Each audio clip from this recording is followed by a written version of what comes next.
Unse o pesofo pa anso a Wontumi pe na asem pa miensa. So Kofi Amponsah. So Owusu Bempah. Ena so Opambour sanko fu miensa.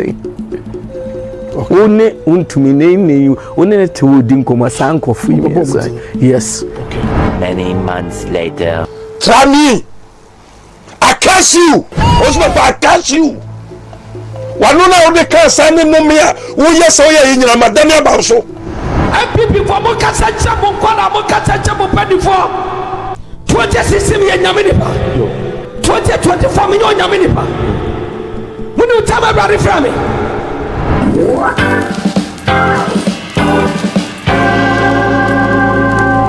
Hello, Abusafo. I hope say we dey do mo nyina mo ho ye. Aya branche ya mo he ni aya Prophet Paul Kusi Appiah yi. I hope say mo nyina mo be ni mo no. Ono na during the election no and before the election no na o say oye Bawumia Prophet na o hye nkom gidigidi na okoba bia Metro TV no mni ade say dan Dr. Bawumia na ebewene no na ewade adom Dr. Bawumia anwene na o kasa no na o kasa eye chema Wontumi adifo pa oji omudi kase pa e Ghana ha omu yamiensa Prophet Isaac Owusu Bempah na Prophet Opambour na ba konso o say frɛ no Prophet Kofi Amponsah o say sankofo miensa we Wontumi agi omudi pa na obi a Wontumi gi sankofo we di na nso so Wontumi etimi ba abonten ebesopa omusa no enti kokoam na ogi omudi na abonten de oba na osopa omu anasa say enti ma compile some old videos bia chema Wontumi like all them Prophet Isaac Owusu Bempah na as a sign disrespect Opambour money ade enti no very very funny to me say obi a o say or respect omu na o sign kan sansem we edifa omu ho enti no me we a member comment at the end of the video enti mesre say obe hold on to the end of the video na afei I will strongly recommend say obe subscribe to my channel edia mame if say and your first time but more than subscribe to my channel le mame na afei drop a comment na like the video na share na amanfo so entimi enyabi na if possible so hit the notification bell so that be next time be me upload new video on Sabeka alert no menim say obayenti. I want to thank you in advance. Thank you very much. Unse o pesofo pa anso a Wontumi pe na asem pa miensa so Kofi Amponsah. Okay. So Owusu Bempah ena so Opambour sanko fu miensa. One Wontumi ne one te wodi nkoma sanko fu miensa. Yes. Okay. Many months later. Na ene me baye yi no nanka Owusu Bempah ne nsem a wo kekan na me ba na meti vote so no wa ene ka me ene na ka me ba be deal with na me ni nyina wadamfo ba ko bi e friend Kofi ono na afre me ana wo pa machew sanye sa enti Owusu Bempah me catch na wo plain MPP is a blood. MPP is a blood. MPP Eyemboja. MPP yemoja Party ni yemoja. Me na be catch na to Owusu Bempah sa wo dwen sa wo ye be man na sa wo kasa wo aya yi a ana mete so na ma wo me se sa wo pa me metimi de me sase ato se ni matwa na me de asade me na Owusu Bempah me de abrao am wo hu se wo sem ne ntro ne ade a wo keka no anya se ntimi nkasa o de ma me ka ho asem a ma me ye yi ni se ase nipa bi be yete se enye ono a ye ntimi wene. It's not true. It's not true. Hey, obi agoka o me di TV5 radio 5 online newspapers workers dodo. Do you know how much we spend a day? Do you know? Owusu Bempah utie okay kana me ba sante region ya yi I dare you. I dare you. I dare you. Ha. Me say me de mi nyaye o. Me nyaye. Na tio e dey na MPP ayo. E dey na we say MPP ayo dey. Tio sa wunya MPP ni a me de me fa hu. Sa wunya MPP ni a we can force you. Ba say wo be ye wa dwe say wo be destroy MPP.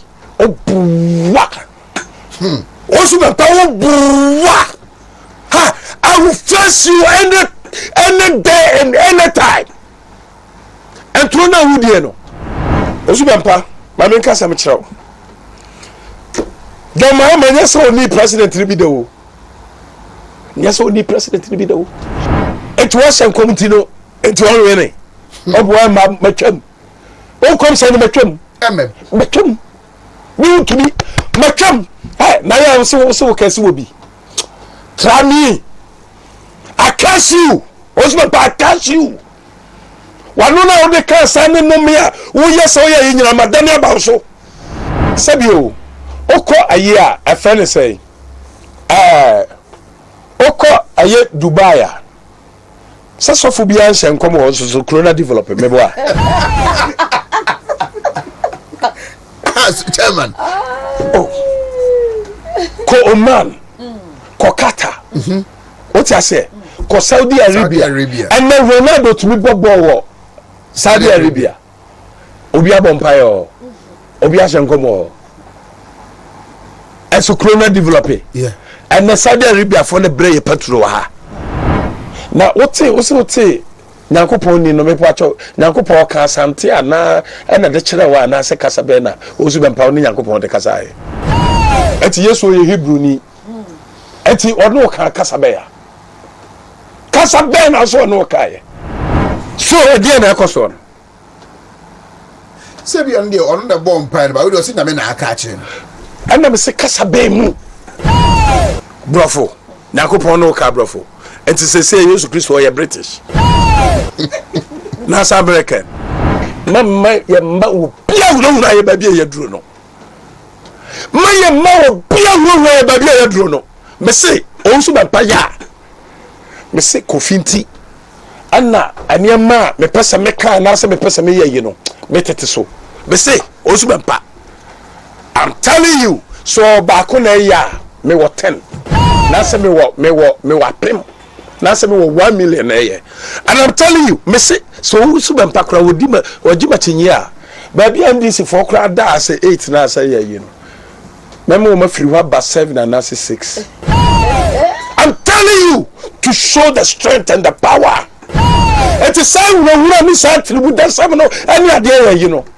make Wontumi I'm telling you so Owusu Bempah I will come I'm telling you Jewjana Wontumi frame me and I say chief of staff or wadaji wo Owusu Bempah but 2 months in here 2 months we are going to win Owusu Bempah say why year you cannot run to ayayi nini wi obuwa kwa bia so beko ho nini wi you can hide yourself in the ship any aye Bosu be foul. Bosu be foul. I'm telling you, Jonah. Adia Onyankopɔn pese oye no. Eno ne bebam enye nipa. Hey, no bi kasa ye obekase woni Nyankopɔn na ete na odidi oni ni didie eno oni ne ye o. Okay, na oni Nyankopɔn to nse di. Wo je se oni na didie oni na te dem na ye yi. Masa Pharisees and I'm telling you I know we uti unya bemo Owusu Bempah na se de kam mesia hitino wo biti me chamne tia na me nai me wura ye po aso me wura de man piabia ni pa bia beti akra wo Ghana ha MPP for mo kasa chamo kwala mo kasa chamo padifo Samunim sa me Nyankopɔn pa 2016 a sa wo nya me okra me 20 or no da kra me mo wo nya me mo mo ka se Ghana Japan ya mo kwa mo dia mo ka se Ghana ska mo kwa mo dia mo ka se Ghana bibi ya mo kwa mo dia na ma cha ba bi so apa mo nya me safi so o nya me safi mo apa mo ni mo so hwe mo ni mo se na o nya me safi mo ne so enya me mo nya mo Nyankopɔn to me da Adwene yatuma adwene chakurate dia adwene yatuma adwene chakurate dia adwene yatuma adwene chakurate dia 20 system ye nyame nipa me yo nyame nipa 2024 me yo nyame nipa muni utama brother from me mo fi amadi kwa yesai mo kasano mo di matablo mo si afede mo nyaska ya tonnom enfra mo no sata me brother from na mo fi yesai Jesus mo fi yesai mo fi na yesai Ghana wane ne nimo sabu kramo ye nipa na mo ba bia bibi wane ne nimo data enso me akola ketua bebira nyini aba betum so Opambour enfiri me mafrasa me ye nyabituma tutu na aba betum so nyabitumi me da so jira me na so ana mamu amu ye kwada nyamo nyina betome nobody can dance me mo ka se ade me jina de onyame ne de onyame tumi ye de ma yefo aya dampa ne kwase ade mate we should stop it at once mo ka so bisromo don't know me. Yes. Yeah, what if you? Adi abako emi yani say. Abra yegura emi sata the late onyame fa ne currency. Prophet omoba wanim. Who catch from straight say mo nsi iska. Yes. Omunya very careful na ade ne MPP for dia. 2016 ebe to. Yes. Prophet who say MPP for atade. And the debate na ho kasa. Yes. See the so bu omo. Na me share code goose. And I was share code goose. Omo wi enso bu omo. What if MPP NDC for bu amfu. Obi ankasa emi santa kasenti awoda watemenchan yes watemen kasa nation skida na yebra Kofi Boache una yo commander santima chenemi anko wa wo ba oso odi from pacho ono obo Appiah stadium yeah ni papa ni Mahama yes one kasenti ameda Mahama sabi the president yi obi kura nka Opambour odi kura o mo bi o wi aso me ne kasa funtumpo yes masa ma wo mama wo se ekoto abama this is the mama that we have to be vote for. Yes. What was your two about here? Emmanuel. Papa. Wo you obi ankon kasa hoda. Esiri nyina achi. Ye beto boss there bi papa yi. Wo ye nyame difo. Do kan ye be. Onu na saba mi fie. Onu na saba fie ho. Wo be fie saba soda. Yes. NDC for ba ku kwan kesentia. Kesentia ye. Mo pa ku posei an kesentia ye. Ewa 2016 Mumusa chama Wontumi yes abra NDC obeye muntie ewa ya friend so omo ye no emisa aswase no baby omo wie ya pe ana me started platform ma MPP for wa chama Wontumi le didi ho yes ebe kasa wa hasa offer you ana tina dwam the was to ho so what ya me nyina mo refi obi atua ka press importaku umma wo musika koye posters monye mo na me fie na me nhira so mo fa kwatata ba bia woni be tata bi obi e de babusu basu ya beto aba me nyina mo refi obi unse o pesofo pa so a untumi pe na asem pa miensa so Kofi Amponsah okay so Owusu Bempah ena so Opambour sanko fu miensa sɛ anhwɛ a obi bebisa me sɛ adentina me yesa video wei na me ba bɛka nsɛm a me kan anaasɛ nneɛma kan de ade ntina me kasa de nti a ɛma me kasa ne sɛ adifo bebree na ɔmo ɔman Ghana mu no ɔmo free the purpose nti a nyame de adoma kyɛdeɛ no ɛma ɔmo Jesus Christ ɛde adoma kyɛdeɛ ɛma nipa sɛ de bɛyɛ a yɛde bɛtwe akra ɛde ama Nyankopɔn ɛde aba Jesus Christ no ahenni mu na awurɛkusam ne sɛ adifo bebree na ɛwɔ me fan say my Ghana mu Africa especially Ghana mu no I say omo de adom no omo yusu adom no for themselves say obeshian come say we na beba ayame na me bom pa yama we ayame na me ye say ma we enti young politicians no say omo call young prophets no ha omo nko say omo kope adwensa kyera ana say omo kope Jesus Christ omo kope emwa say de be a omo de be win the power eno ano no na media ma dwe kyerɛ me sɛ oyo di for na obi ba wo nkyɛn ɔyɛ politician sɛ ɔpɛ tumi nti bɔmpa yɛ ma na nka yɛ big opportunity ɛma wo sɛ wobɛka Jesus Christ asɛm de akyerɛ no na sɛ onim Jesus Christ a wobɛma na fa Jesus Christ na sɛ de na meka no first no obi te sɛ Dr. Bawumia a ɔyɛ kramoni nkramosom no kyerɛ sɛ Allah sɛ oni ba Allah sɛ Jesus Christ ɛnyɛ nyame ba Allah sɛ onim Jesus Christ as ne ba or say oniba Jesus Christ enye Nyankopon like God in the flesh. Allah say enye sa netie. Meaning say in Kramosum as far as Islam is concerned, Jesus Christ onye God. There is no Trinity. Onyame niba. God doesn't have a wife. Enti no oniba. Any so many things. Enti no obi te say Bawumia. Ade na say oba obi a oji Jesus Christ edi ho say bompa ye mame bompa ye kire Jesus Christ e mame. Na mintimi enko wene abatwa me kwa koto na menye tumi adentia they are just using the prophets, they are just using them, these politicians, they are just using them. Na sa Prophet Paul Kusi Appiah ya mo hwani ensama oka se Wontumi owo asofo a ojomudi but emu miensa pa de ojomudi pa obo Prophet Kofi Amponsah din obo Prophet Opambour din and obo Owusu Bempah enso din enso he se Wontumi ekon radio station so a look at the way a osi twabo sa edifo ya Paul Kusi Appiah yi ono na osie se chema Wontumi eji omudi no Wontumi ebetena the radio station so anasa the TV station so a look at the way a osi twabo sa edifo ya ono na esie se oji omudi.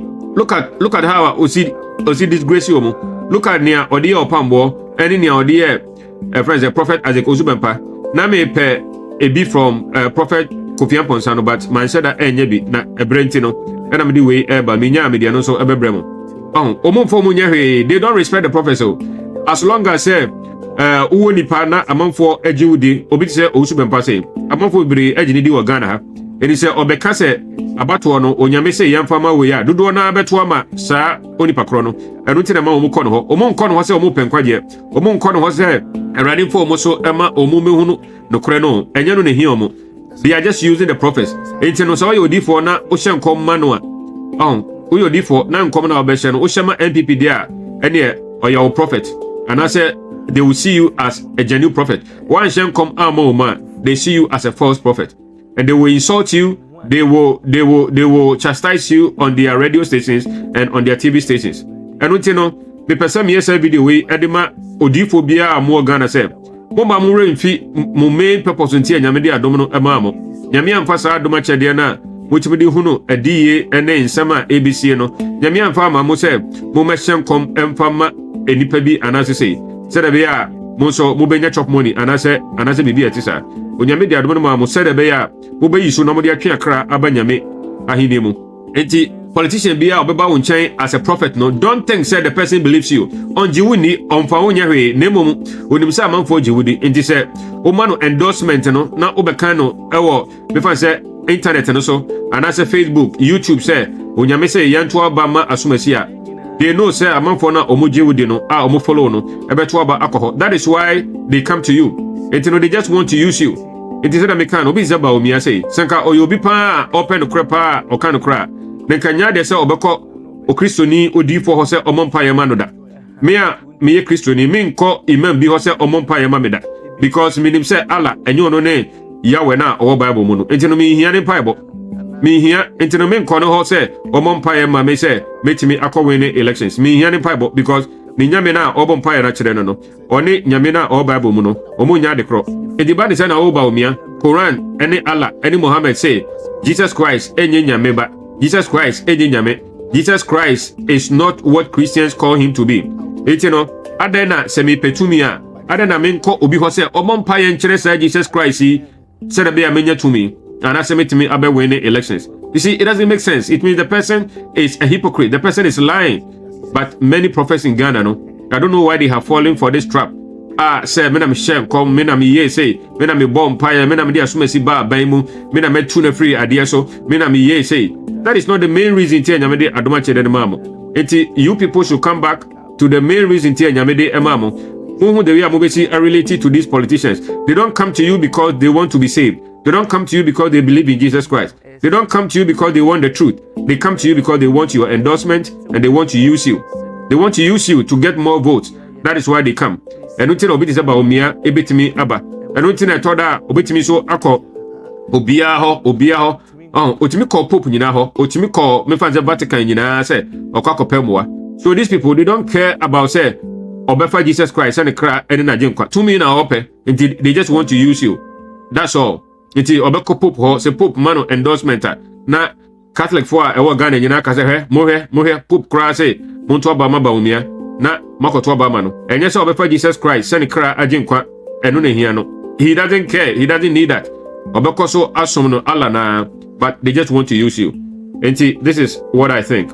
Message say obe subscribe to my channel. Ama me na wa like video ina wa share ama foforo so ensa akabe. Na message say obe drop a comment and so na yet me I building something together. I know say obe yeti. I want to thank you in advance. Thank you very much. In this cloth, it's called the kente cloth. Kente cloth. che rappresentano la cultura del paese. È bello, bello. Sì.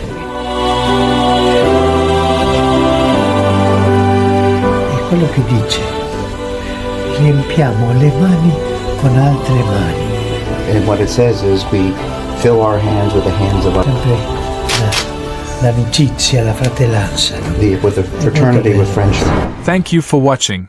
Kindly consider subscribing to my channel, hit the like button, share, drop a comment, and hit the notification bell so you could be notified anytime we post a new video. Also consider following me on other social media platforms with the same handle, BluntGhana. We hope you will do that. Thank you.